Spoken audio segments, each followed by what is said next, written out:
On our planet, there seems to be an infinite number of beautiful places one can visit, with an equal number of spectacular things to admire.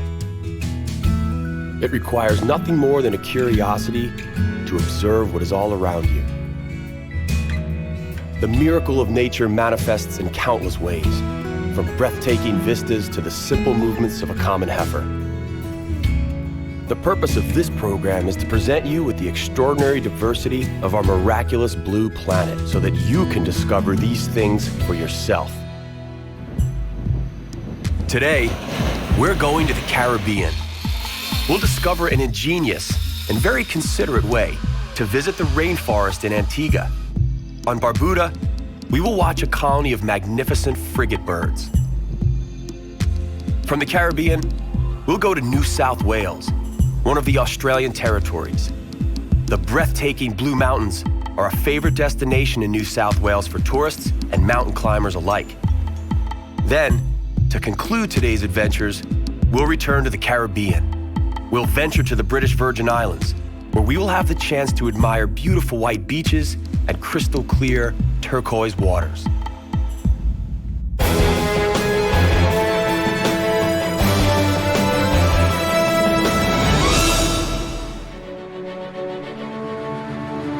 Antigua lies where the Caribbean meets the Atlantic Ocean. Anthropologists believe that this island was inhabited as early as the Stone Age. However, it was only discovered by the Europeans when Christopher Columbus made his second sail in 1493. Having endured a short-lived dispute between the French, English, and Spanish, Antigua became a part of the British Empire in 1657. In 1967, the island became autonomous as an annexed state of Great Britain. Then, in 1981, it declared independence under the names Antigua and Barbuda. Immediately what comes to mind when we say Caribbean is hot sun, white sand beaches, and of course, music, and in particular, the sizzling Caribbean beat of calypso. Oh, skin girls, stay home and mind you, baby. The bays and lagoons lining the coast are ideal for fishing. I go in way on a fish in boat, never to come back. Antigua gets ready for bed beneath a fairy tale sunset. The Antiguan tropical climate doesn't consist of scorching heat all year round. In the rainy season, Antigua is lashed by torrential rains. The rain ensures sufficient moisture necessary to nurture one of Antigua's main attractions, the tropical rainforest reservation and its indigenous vegetation. To protect this unique ecosystem, it is forbidden for humans to set foot inside the rainforest. Despite this strictly enforced rule, the Antiguans were pretty resourceful in devising a clever means to make this attraction accessible. In the high crowns of the ancient trees, there hangs a system of ropes and hanging bridges from which the visitors can move, using their own weight and strength. Everything is done under the watchful eye of local instructors. Traversing on ropes may appear risky, but the instructors are there to ensure the safety of their tourist clients. And so tourists bored with idling on the beach and bathing in clear waters may embark on this unusual adventure.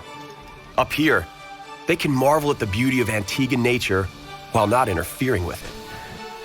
And a lot of people come here and all they're expecting to see is the seaside and the sand and the sea.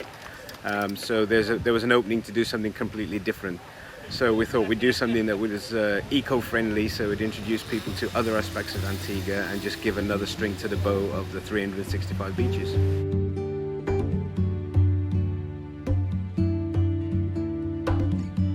Antigua's elaborate coastline offers plenty of hidden bays and lagoons.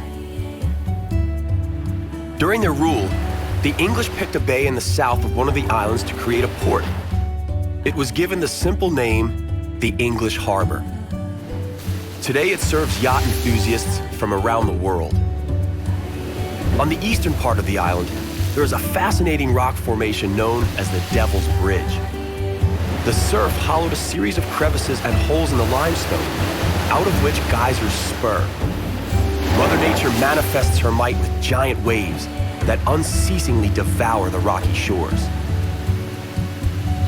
The heavy demand by neighboring islands for the pinkish sand of Barbuda has spurred the sad business of trucking this treasure to the port.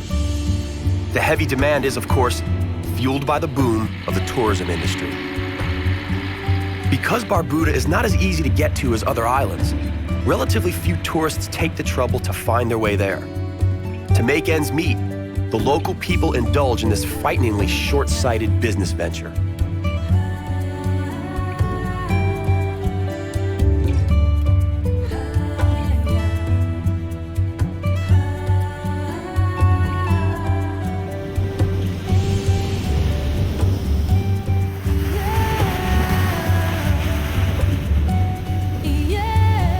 The beaches here are as lovely and unspoiled as you would find on any of the neighboring islands.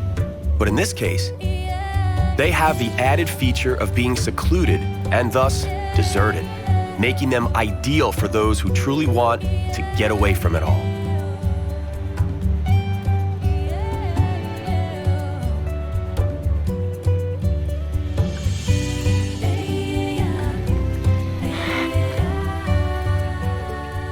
Acquiring the traditional tropical treat, some coconut, requires considerable skill and agility.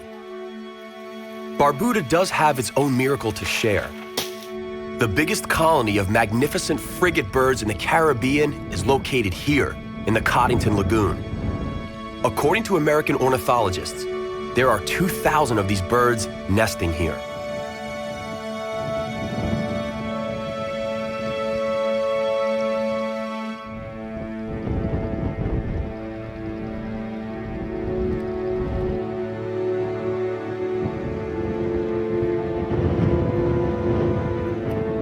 The birds sport a crimson lobe sac on their necks, which somehow resembles a heart.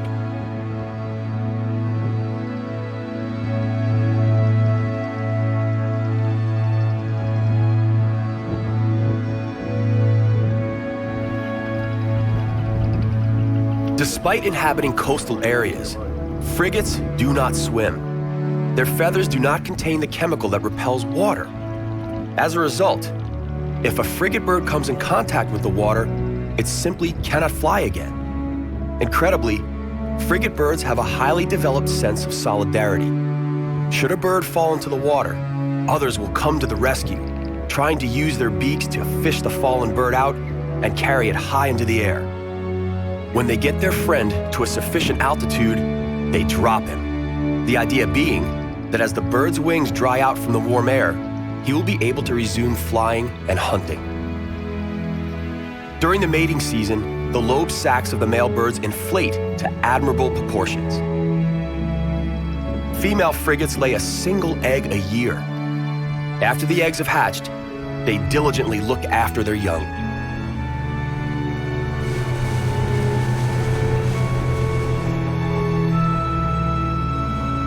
Frigate birds make their home in the mangroves.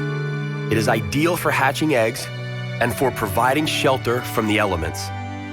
Mangroves also shelter the island from giant waves, and in particular, hurricanes. It is for this reason that the locals perceive the mangroves as beneficial and not as a nuisance weed. It would be an understatement to say that the people of Barbuda know about hurricanes.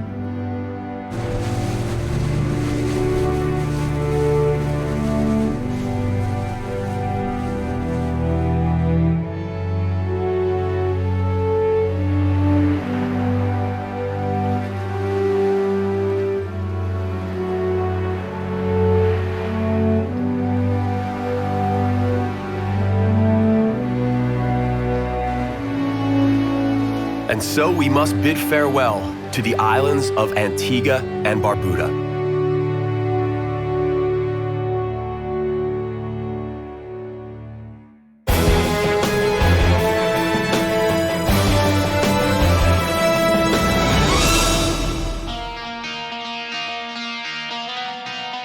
We now move on to New South Wales, one of the states of the Australian Federation. Is there anyone who does not know the two most familiar of all Australian animals? One, of course, is the koala bear. This one seems to be lazily dozing on a eucalyptus bough. The second, and equally as infamous, is the kangaroo. They are so dear to the Australian people, they are included as part of the Australian national emblem. They mostly inhabit an area known as the heart of the country.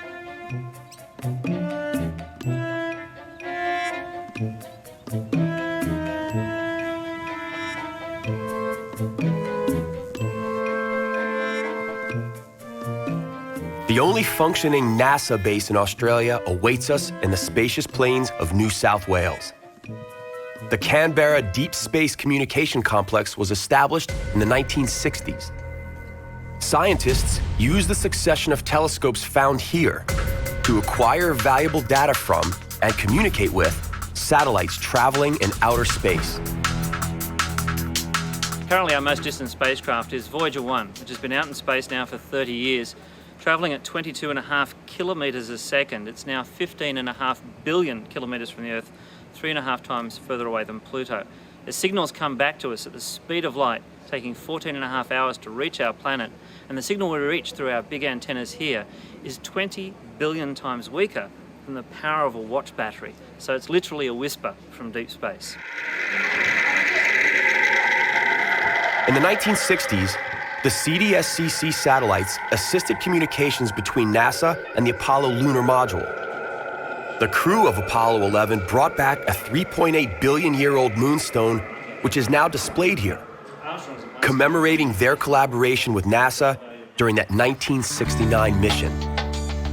Needless to say, the CDS-CC is a bit of an exception in New South Wales. The majority of the land area is used for agricultural purposes.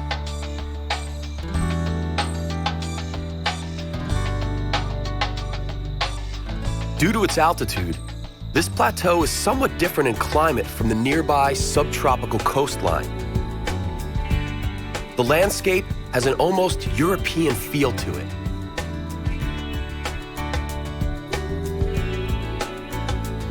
Australian agriculture has a long tradition of raising cattle and sheep.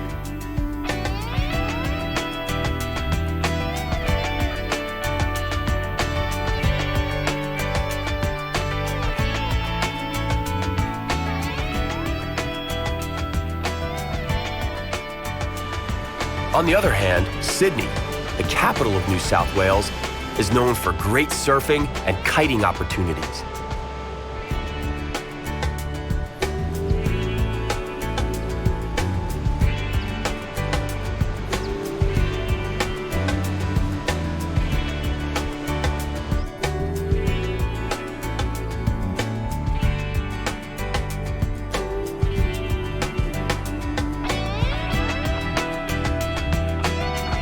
The New South Wales coastline is adjacent to the Tasman Sea. Seabirds of all kinds thrive here.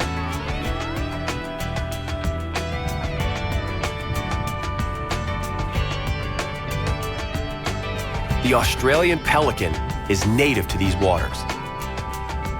The question is, who happens to be the superior fisherman, the pelican or the human?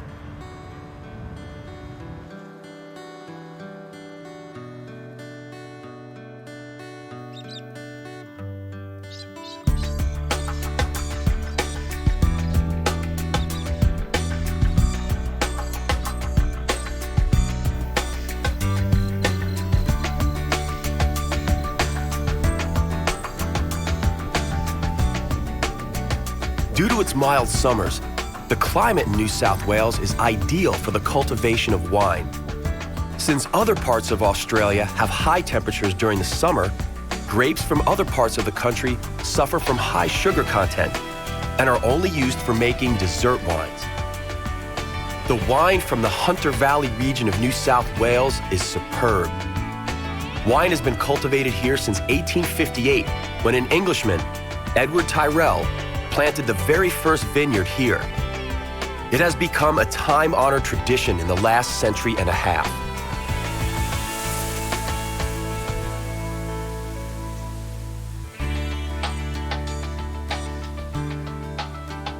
As we head toward the coast, the character of the countryside gradually changes.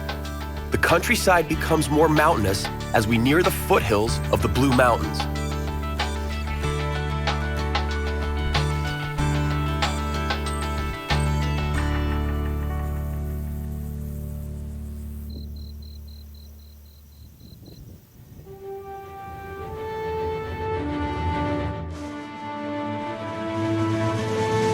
The Blue Mountains form a part of the Australian Great Dividing Range.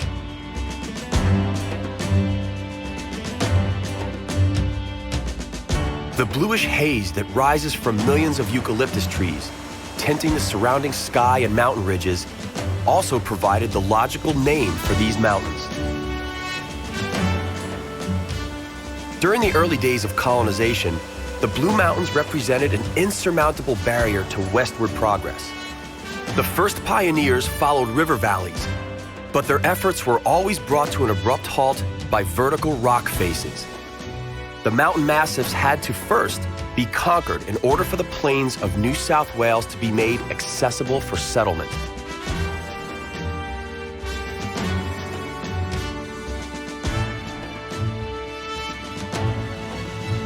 The deep canyons and steep cliffs lure mountain climbers from around the world. Today, climbers, intoxicated by the eucalyptus scent, conquer the rock faces with the same zeal the early pioneers had to conquer the unknown.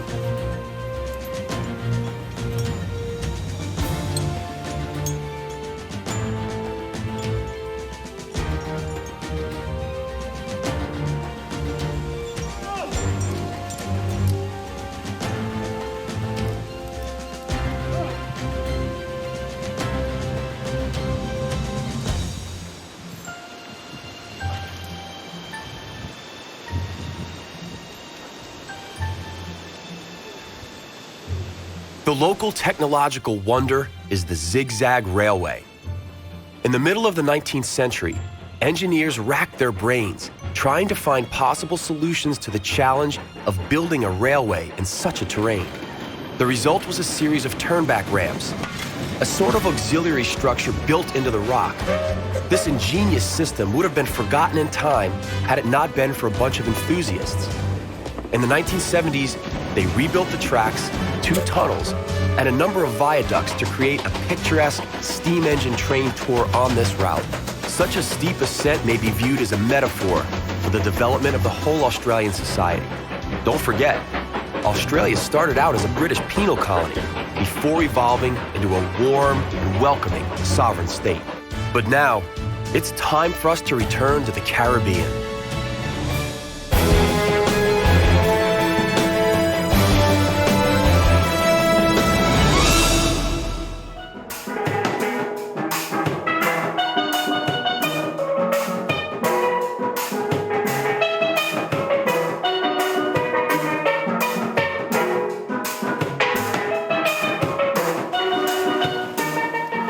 We're back in the paradise of the Caribbean, filled with sun, magical beaches, clear waters, and calypso. Christopher Columbus also discovered what is now the British Virgin Islands during his second sail in 1493. This archipelago, made up of some 50 islands, lies hidden in the Caribbean Sea, about 60 miles east of Puerto Rico.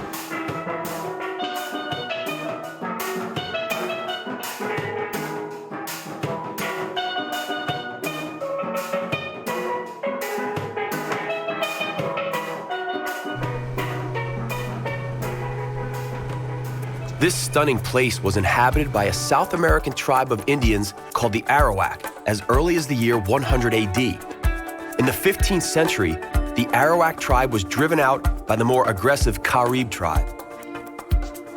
Subsequently, in the 16th and 17th centuries, the Dutch, French, Spanish, Danish, and British all fought for influence throughout the area. Great Britain emerged victorious, and the islands have been under its administration ever since. The islands became an independent British colony in 1960 and gained wider autonomy 7 years later. Tortola is the main island, and its capital is called Road Town. There are a great number of other, smaller islands, many of which have private owners. When it comes to holiday venues, few places can beat a private island in the Caribbean. The multimillionaire Richard Branson has his very own island here called Necker Island. One of the neighboring islands is owned by the Amway Company. The prominent New York psychiatrist Henry Jarecki is also an island owner.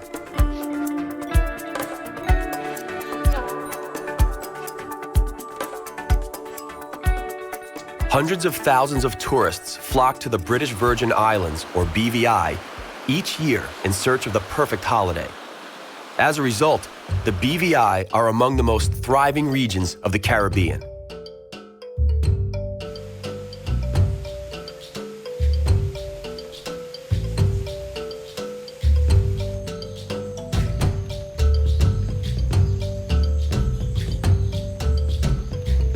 Thanks to the immense efforts of local ecologists, the surrounding nature remains pristine and unspoiled.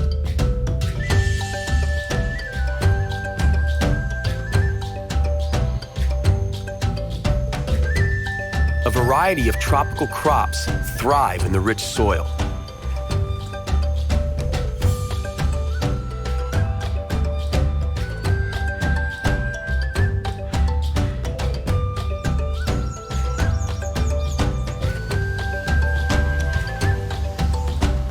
What I have in my hand here, it is a breadfruit, come from the breadfruit tree that introduced by Captain Bligh from Tahiti. Now, breadfruit was brought here mainly to feed the slaves in the 17th century. It is one of the local food staples. When cooked, it closely resembles potatoes or freshly baked bread.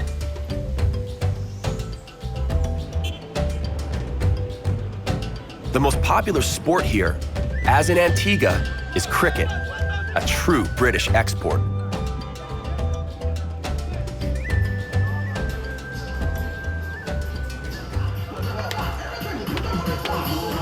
The hot climate entices visitors and locals alike to dance.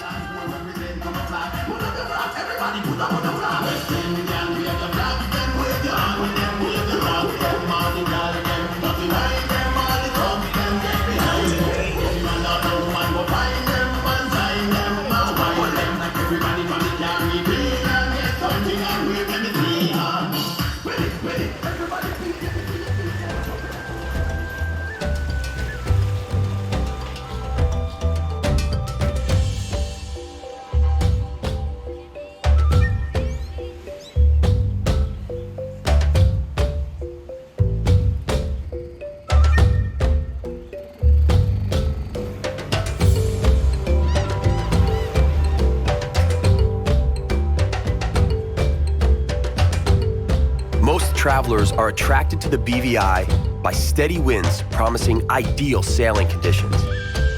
Here, you can see yachts of all imaginable shapes, sizes, and colors.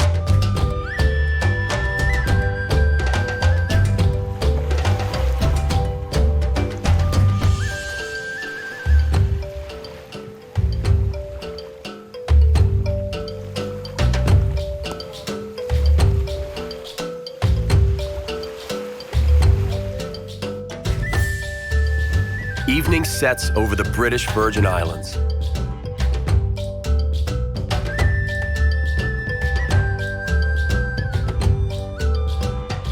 The weather isn't permanently sunny and peaceful. Hurricanes annually haunt the Caribbean. Since the wind seems to be picking up, we'll bid farewell to the islands, just to be on the safe side.